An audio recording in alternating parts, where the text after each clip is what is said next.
भी तरह से मैं वहां जाऊंगा। किसी भी तरह से मुझे ये काम मुकम्मल करना है। किसी भी तरह से उसे वापस लाओ। किसी भी तरह से तुम्हें इंग्लिश सीखनी है। इन जुमलों में हम बोल रहे हैं किसी भी तरह से। इसके लिए आपको यूज करना होगा इंग्लिश में by all means. By all means mean किसी भी तरह से। आइए कंप्लीट स्ट्रक्चर समझते हैं। Sentence plus by all means. आगे डिटेल से समझाता हूँ मिसालों से। Let's see some example for better understanding.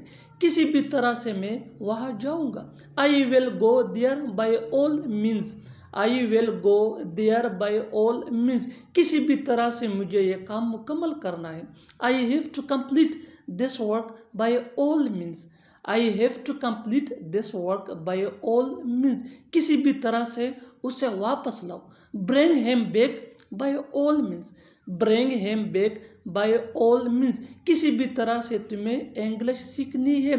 You have to learn English by all means.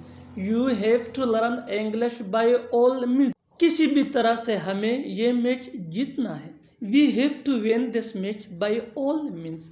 We have to win this match by all means. किसी भी तरह से वो अमीर आदमी बनना चाहता है। He wants to be a rich man by all means. He wants to be a rich man by all mean. और आखिर में ये सेंटेंस आपके लिए कमेंट सेशन में इसका जवाब जरूर देना। किसी भी तरह से तुम्हें वहां पहुंचना है। किसी भी तरह से तुम्हें वहां पहुंचना है। Subscribe English please for more advance English sentence structure. Thanks मानना।